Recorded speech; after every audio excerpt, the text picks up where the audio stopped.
Olá, gente! Eu sou a professora Cristiane e tô aqui para passar para vocês hoje o conteúdo sobre sistema digestório que está no começo da apostila de primeiro bimestre de vocês. Tudo bem? Vamos lá?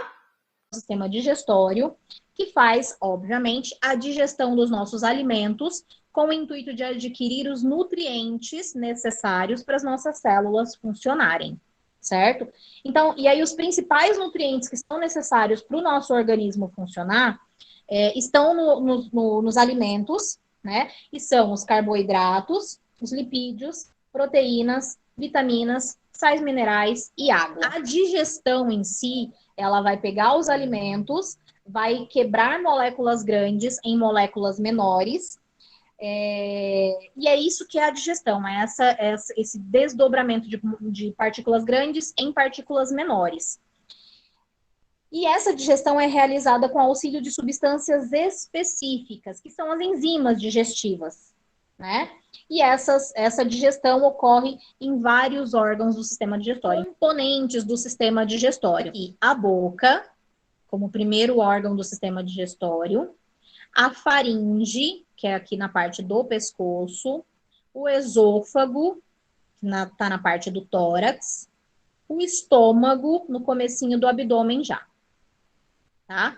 Aí do estômago o alimento vem pro intestino delgado, esse aqui. Depois vem pro intestino grosso, essa parte aqui. Tem essa parte que é o reto e o orifício de saída do resto de alimento não aproveitado, que é o ânus. Tudo bem? Ah, professora, mas nessa imagem tem mais um monte de coisa aí que você não colocou como componentes do sistema digestório. Sim. Por quê? Eles vão participar como anexos ao sistema digestório, como estruturas auxiliares, como, por exemplo, o fígado, que vai ter função imunológica também, então não é específico do sistema digestório, tá? Mas ele produz, por exemplo, a bile, que vai ficar armazenada na vesícula biliar, que vai agir no intestino, que vai agir no estômago, tá? Então, a gente tem outras estruturas aqui, ó, como o baço, o pâncreas, o duodeno. O duodeno, na verdade, é uma região do intestino delgado. Então, não necessariamente vai ser um componente do sistema digestório, mas vai ser uma estrutura auxiliar, que vai produzir alguma substância, algum hormônio ou alguma enzima digestiva que vai auxiliar nessa digestão. Aspectos gerais da digestão. Então, a nossa digestão, ela é extracelular, exclusivamente extracelular, não acontece dentro da célula, acontece no tubo digestório.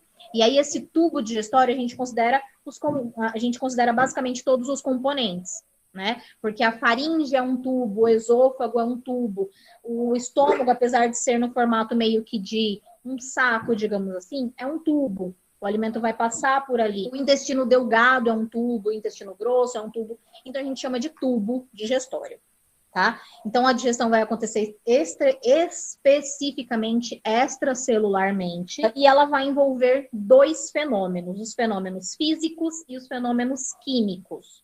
Começando pelos fenômenos físicos, envolvem aí a mastigação. Uma vez ingerido o alimento, né, na boca começa a mastigação, é um fenômeno mecânico, onde o alimento é fragmentado para facilitar a ação dos sucos digestivos, tá? Então, o fenômeno físico, a gente está falando de ação mecânica apenas. Depois de mastigado e misturado com a saliva, o alimento é deglutido. Então, a gente tem aí o segundo fenômeno físico, a deglutição.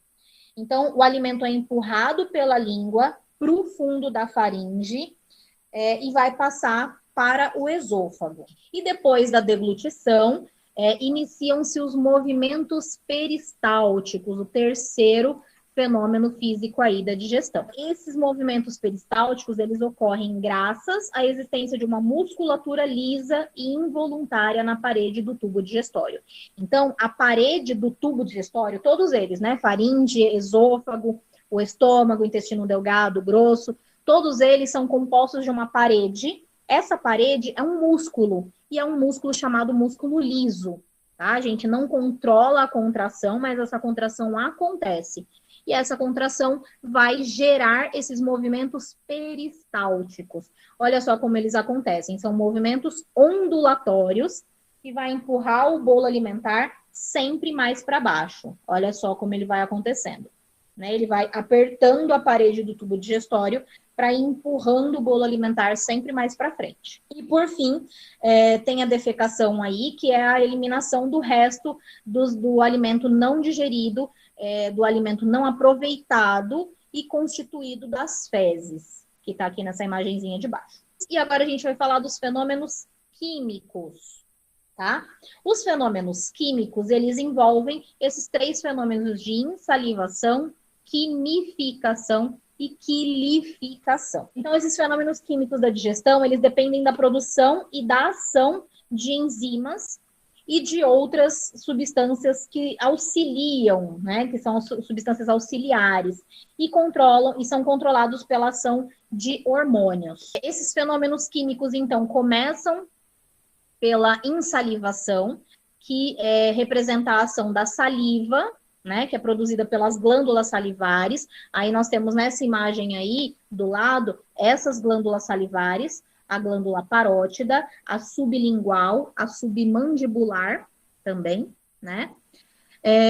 E essa saliva vai agir sobre os alimentos, a começar pela boca. Aí a saliva, ela vai ter uma enzima chamada amilase, e ela vai se destinar primeiramente à umidificação dos alimentos, depois vai facilitar a mastigação e deglutição, e isso tudo vai acontecer ao mesmo tempo em que inicia a digestão do amido. Ela não tem a enzima amilase, essa amilase vai servir para digerir amido, tá? O amido que está no carboidrato, por exemplo. Então, a digestão do macarrão que a gente come começa na boca, tá?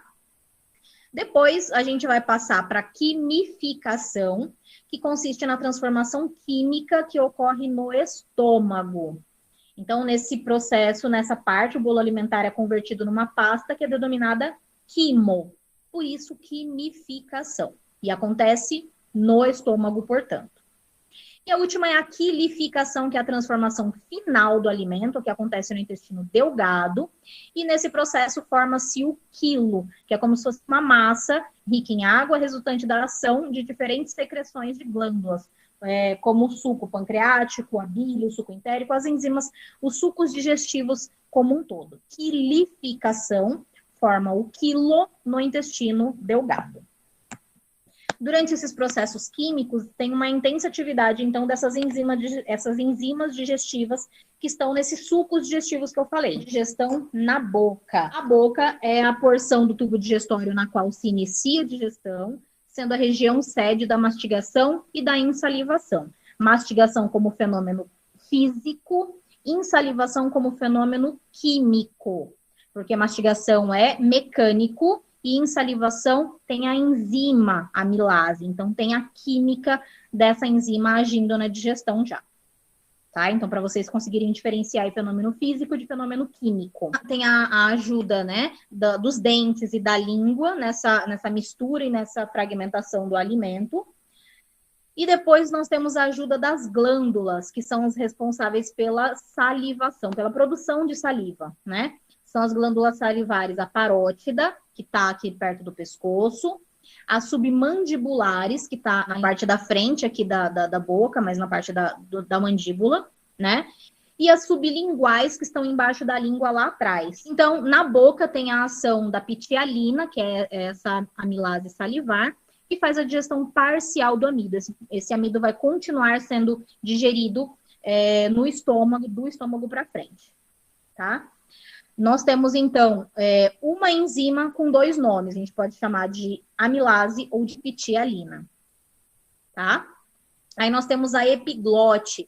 A epiglote, ela é uma válvula, digamos assim. Ela está entre a faringe, no final da faringe, e o começo do esôfago, né? No final do pescoço aqui e o começo do esôfago. Essa válvula da epiglote vai servir para fechar a laringe no momento da deglutição. Por quê? A faringe é um tubo um órgão que faz parte de dois sistemas, sistema digestório e respiratório. Percebam que quando a gente engole o alimento ou qualquer coisa, mesmo que seja só saliva, a gente para por alguns milésimos de segundo de respirar. A gente não consegue engolir e respirar ao mesmo tempo, por conta dessa epiglote que vai fechar o canal da laringe para que o alimento passe pro esôfago, certo? Se acontece de dar um bug ali nessa epiglote, a gente engasga e corre o risco, inclusive, de morrer sufocado. É bem perigoso. Do mesmo jeito que existe essa válvula entre a faringe e o esôfago, né, no final da faringe para o começo do esôfago, existe uma outra válvula do final do esôfago para o início do estômago, que é a cárdia, tá? É um anelzinho de músculo, né? E aí todo músculo que tem esse formato anelar, assim, forma um anelzinho, a gente chama de esfíncter. Tá? Então, tem um tipo de esfíncter entre o esôfago e o estômago que chama cárdia, que também funciona como se fosse uma válvula, assim, para controlar a passagem do alimento para o estômago. E no final do estômago, para o começo do intestino delgado, também acontece isso através de um outro tipo de válvula chamada piloro, tá? É um outro tipo de esfíncter. A gente tem um alimento tendo a ação química da saliva, tendo a ação mecânica dos dentes e da língua, nesses fenômenos físicos da mastigação e químicos da ensalivação, empurrando o bolo alimentar para o estômago, tá? E aí o estômago é a nossa próxima parte da digestão. Nós temos ali no estômago, o bolo alimentar, ele é misturado por essas ondas peristálticas, por aquele movimento de peristaltismo que eu falei que são movimentos ondulatórios, a um suco gástrico, e a ação desse suco gástrico transforma o bolo alimentar em quimo. Nesse suco gástrico tem um ácido chamado ácido clorídrico, que tem um pH 2, ele vai determinar esse pH 2 de funcionamento do estômago, portanto, né? E vai ter esse pH extremamente ácido para poder desnaturar as proteínas da carne, permitindo, então, a ação de uma enzima que está nesse suco gástrico chamado pepsina. E também vai permitir a ação da renina, que é uma outra enzima que também está presente no suco gástrico e que atua na coagulação da proteína do leite. Então, assim, suco gástrico, ele tem ácido clorídrico. Isso vai permitir que ele tenha um pH 2, bem ácido. Esse pH 2 é o pH de ação da enzima, pepsina e renina. Pepsina para desnaturar a proteína da carne, renina para coagular a proteína do leite. Além dessas enzimas, também existe a ação de um hormônio no estômago, que é a enterogastrona. Ele vai agir no duodeno, certo? Na verdade, esse duodeno, ele é a primeira volta do intestino delgado já. Esse finalzinho aqui, ó, onde existe o piloro, aqui vai agir um hormônio chamado enterogastrona, e esse hormônio vai ser produzido para inibir o peristaltismo do estômago. Então, quando o alimento passa do estômago para o intestino, para o peristaltismo, para essas ondas, esses movimentos ondulatórios do estômago, tá? Quem faz parar esses movimentos do estômago é a enterogastrona, esse outro hormônio aí. Digestão no intestino delgado. O alimento ele pode permanecer no estômago por cerca de 4 horas, depende do tipo de alimento que está ali, né? Pode passar mais tempo também. Durante esse período, o bolo alimentar vai sendo alterado, vai sendo transformado numa pasta meio líquida, que é o quimo, né? À medida que a digestão no estômago vai se completando, uma onda peristáltica forte empurra o quimo contra o piloro, aquele esfíncter que eu falei para vocês no final do estômago. Esse piloro relaxa, então vai abrir essa passagem, permite a liberação dessas quantidades dessa pasta do quimo para o duodeno, né? Para a primeira voltinha ali do intestino delgado. Então, no intestino delgado é o local principal de absorção de nutrientes. Esse intestino delgado, ele é grande, ele tem de 6 a 7 metros de comprimento, ele fica bem enroladinho aqui no abdômen. Esse duodeno vai ser a primeira voltinha, né, do intestino delgado. Tem mais outras duas divisões importantes, que é o jejuno e o íleo. são voltas do intestino, tá? E por que só 3 delas têm nome, sendo que o intestino tem várias voltinhas aqui? Porque nessas três regiões do intestino delgado vai ter a ação de hormônios diferentes, de sucos digestivos diferentes, tá? Como, por exemplo, o suco pancreático, ele é produzido pelo pâncreas, olha o nome, pancreático, produzido pelo pâncreas. Ele é liberado no duodeno, nessa primeira voltinha do intestino delgado, e ele vai neutralizar a acidez do quimo. Lembra que eu falei do ácido clorídrico que tem no estômago e que determina o pH 2 de ação, né? Vai permitir a ação da enzima renina, pepsina, e vai transformar o quimo numa pasta, né, semilíquida. E esse quimo, ele tem esse pH 2, portanto. Só que pH 2 é o pH de ação ótima só do estômago, não do intestino. Então, quando o quimo chega no intestino, ele precisa ter o seu pH neutralizado, aumentar esse pH de 2 para ali por volta de 7. Quem faz isso é o suco pancreático, porque tem bicarbonato nesse suco pancreático. E esse bicarbonato é que vai neutralizar a acidez do quimo gástrico, tá? Do quimo que acabou de vir do estômago. E aí, então, esse suco pancreático vai ter o pH entre 7,8 e 8,2, que é um valor ideal para a atuação das enzimas digestivas presentes nesse suco pancreático. A secreção do pâncreas é controlada por hormônios, que é a secretina e a colecistocinina, tá? Como vai acontecer? Depois que o alimento entrou no intestino delgado, o quimo, ele vai estimular as células do duodeno para despejar o hormônio secretina no sangue. Esse hormônio, ele faz com que o pâncreas libere o bicarbonato, né, para reduzir a acidez do quimo, neutralizar aquela acidez do quimo e garantir a ação das enzimas pancreáticas, que funcionam em pH mais neutro, quase alcalino, né, aquele 7,8 a 8,2 ali. Depois tem esse segundo hormônio, que é a colecistocinina, que vai estimular o pâncreas a liberar o suco pancreático, tá? Que é uma secreção rica em enzimas digestivas. O suco entérico, que vai possuir enzimas que completam a digestão dos alimentos, tá?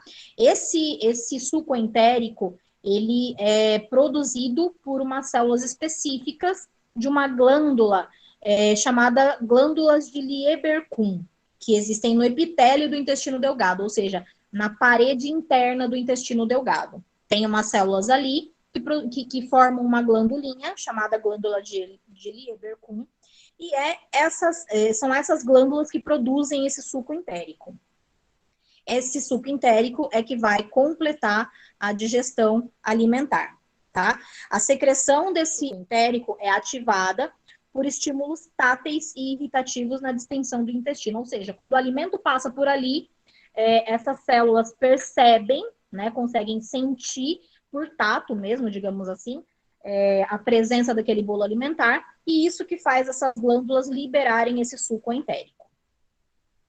E o terceiro tipo de suco digestivo que age no intestino delgado é o suco biliar, tá? A bile, né?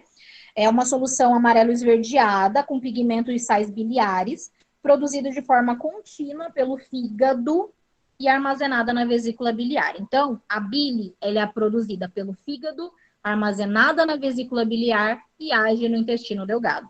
Então, ela não possui enzimas, ela possui algumas funções importantes, porque esses sais biliares, eles agem para emulsificação de gorduras. É como se fosse um detergente que quebra a molécula de gordura. E depois vai auxiliar na absorção dos produtos resultantes dessa digestão das gorduras aí. As funções do fígado aí. Eu trouxe essa imagem com as funções principais. O fígado, então, ele vai exercer diversas funções. Como, por exemplo, ele vai produzir e secretar a bile, e aí essa bile vai ser armazenada na vesícula biliar, né? Como eu acabei de falar.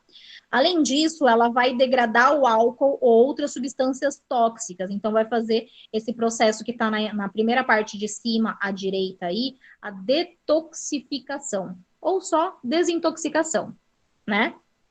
Então, vai ajudar na desintoxicação do organismo. E depois também pode fazer a função de armazenamento de glicogênio, tá? Lipídios e glicogênio aí.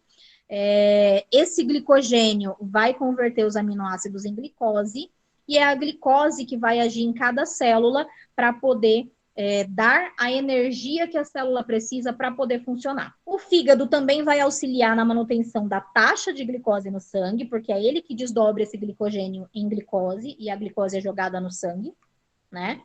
Além disso, ela vai sintetizar as proteínas presentes no plasma, tá? Como, por exemplo, está escrito ali em cima, ó, metabolismo de carboidratos, lipídios e proteínas, certo? Armazena ferro, cobres e certas vitaminas. Tá ali na parte de baixo, armazenamento de vitaminas, lipídios e glicogênio. Converte a amônia em ureia, que é um composto menos tóxico e eliminado pelos rins, então ajudando nessa primeira função aí de desintoxicação ou detoxificação. Ela vai destruir as hemácias e leucócitos velhos da corrente circulatória, então vai ajudar na, digamos assim, na renovação de células do sangue. E vai transformar a hemoglobina em bilirrubina, que é um pigmento presente na bile. É isso que faz a bile ser amarelo esverdeado ali. Digestão no intestino grosso. Os restos não digeridos são misturados a um volume de água, passam para a primeira porção do intestino grosso, que é o seco, e ali existe uma válvula iliocecal.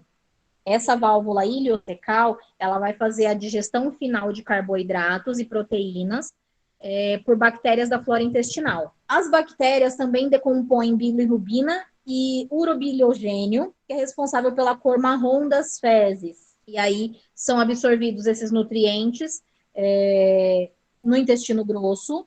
No intestino grosso também acontece a reabsorção final de água, porque tem uma grande parte dela que é lançada no tubo digestivo para a secreção e absorção dos sais. E aí tem a formação das fezes e a eliminação dessas fezes por final. Além dessa parte fisiológica, né, da digestão no intestino grosso, eu pulei propositalmente esse primeiro tópico aqui, para falar agora para vocês, porque isso participa mais da parte anatômica do intestino grosso, as divisões. O seco, cólon ascendente, transverso, descendente, sigmoide, reto e ânus. Então, onde estão essas partes, né? O seco é a primeira voltinha aqui do intestino grosso, juntinho do apêndice, né? Que é um órgão vestigial. É aquele que só serve para dar apendicite, a gente tem que correr para fazer cirurgia. É esse, né? Apêndice aqui. A primeira porçãozinha do intestino grosso é chamado de seco, tá? Essa parte reta aqui, o alimento faz esse fluxo, né? Por isso que essa parte do intestino grosso é chamado de cólon ascendente, porque o alimento está subindo, tá ascendendo, tá? Depois passa para essa parte que é o colo transverso, vai literalmente atravessar a barriga, né, na parte do abdômen. Aí o alimento vai descer pelo cólon descendente, certo? Ele tem uma curvinha para trás, que é a curva sigmoide. Tem uma parte retinha, que é o reto. E aí o orifício de saída do resto dos alimentos, das fezes, que é o ânus. Tudo bem? A vesícula, a função dela é filtrar. A função dela é armazenar a bile. Isso, a vesícula é a vesícula biliar. A função dela é armazenar a bile. Não ocorre nenhum problema Então, se nós não tenha a vesícula. No começo, assim que faz a cirurgia, dá uns probleminha de diarreia, porque o organismo ainda está ali se adaptando para o fígado produzir menos bile, porque ele não tem onde ser armazenado mais na vesícula. A vesícula não está mais lá, então é produzido menos, né? Não vai ser armazenado, vai ser lançado direto no intestino. Então é isso, gente. Eu espero que vocês tenham compreendido o conteúdo de hoje. Vou pedir para vocês passarem o link desse vídeo para quem vocês sabem que não estavam presentes na aula. E é isso, espero que vocês tenham gostado. Até a próxima e valeu!